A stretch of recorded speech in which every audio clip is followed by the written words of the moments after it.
کھاتے ہو؟ میں اپنی مما کی طرح ہری ہری گھاس کھاتا ہوں۔ گھاس؟ کیا گھاس کا سواد آپ کو اچھا لگتا ہے؟ میں نے تو کبھی گھاس نہیں کھائی۔ تو پھر آپ پکشی کیا کھاتے ہیں؟ ہم دانا کھاتے ہیں۔ میں اپنی مما کی طرح دانا کھاتی ہوں۔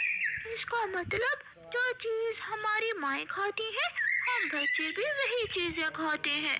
اچھا دوست، کل ملیں گے۔ اب میں جاتی ہوں۔ گڑیا اپنے نئے دوست میمنے سے ملنے کے بعد اپنے گھر چلی جاتی ہے۔ مما پتہ ہے آج میری دوستی میری طرح کے ایک چھوٹے سے بکری کے بچے سے ہوئی ہے۔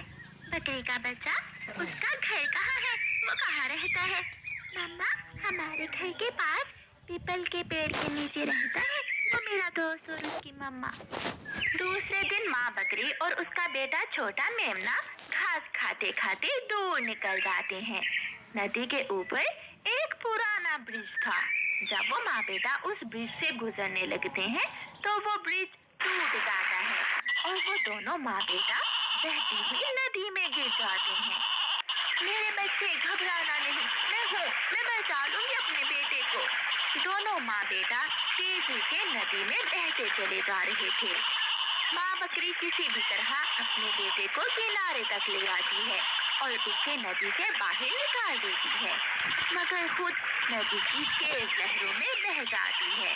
چھوٹا بچہ اپنی ماں کو خود سے جدا ہوتے ہوئے دیکھ رہا تھا۔ مما، میری مما، کوئی میری مما کو بچا لے۔ مگر دیکھتے ہی دیکھتے ماں بیٹے کا خوشیوں بھرا جیون سکھوں سے بھر جاتا ہے۔ روتا ہوا میمنا اپنی ماں کے بنا ہی واپس چلا جاتا ہے۔ دوست، کیا ہوا؟ تم کیوں رو رہے ہو؟ میری مما ندی کے تیز پانی میں بہہ گئی۔ میری مما مجھ سے بچھڑ گئی ہے۔ بہت برا ہوا، یہ تو بہت برا ہوا۔ مما کہتی ہے اس ندی میں گرنے والا کبھی نہیں بچتا۔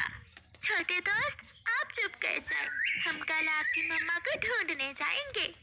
گڑیا اپنے گھر واپس چلی جاتی ہے۔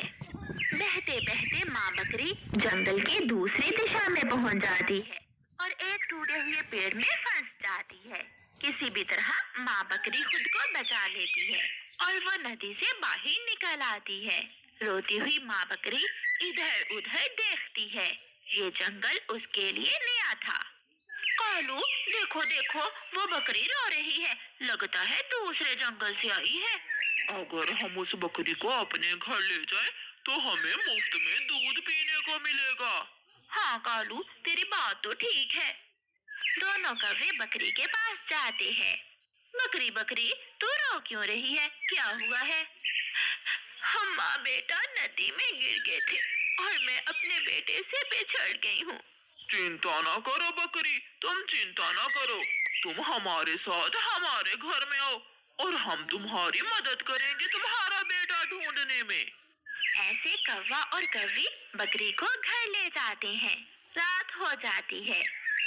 بکری، ہمیں بہت بھوک لگی ہے، کیا تم اپنا دودھ ہمیں دے سکتی ہو؟ ہاں، آپ نے میری مدد کی ہے، آپ مجھے اپنے گھر لائیں، میں آپ کو اپنا دودھ ضرور دوں گی۔ کوا ایک گلاس لیتا ہے اور بکری کا دودھ نکال لیتا ہے۔ اب تم سو جاؤ بکری، اس جنگل میں ایک ظالم شیر بھی رہتا ہے، تم ہمارے گھر میں ہی چھپ کر رہنا اور میں اور کالو جی تمہارے بیٹے کو ڈھونڈ لائیں گے۔ کوی اور کوی، میں آپ کا یہ احسان ساری زندگی یاد رکھوں گی۔ آدھی رات تھی۔ بکری کا چھوٹا میمنا اکیلا ڈر رہا تھا۔ جس پیڑ کے نیچے وہ اپنی ماں کی گود میں سر رکھ کر سویا کرتا تھا، آج وہ وہاں اکیلا بے آسرا بیٹھا ہوا تھا۔ ماں، مجھے بہت ڈر لگ رہا ہے، ماں آ جاؤ، ماں میرے پاس آ جاؤ۔ بچہ ایسے روتا ہوا اپنی ماں کو یاد کر رہا تھا۔ مما، میرا دوست رو رہا ہے۔ ماں، مجھے ڈر لگ رہا ہے، ماں آ جاؤ۔ گڑیا بیٹی، وہ ابھی چھوٹا ہے، میں اسے اپنے گھر میں لے آتی ہوں، وہ اکیلا ڈر رہا ہوگا۔ پھر مما چڑیا باہر جاتی ہے اور بکری کے چھوٹے بچے کے پاس جاتی ہے۔ بیٹا، آپ چنتا نہ کرو،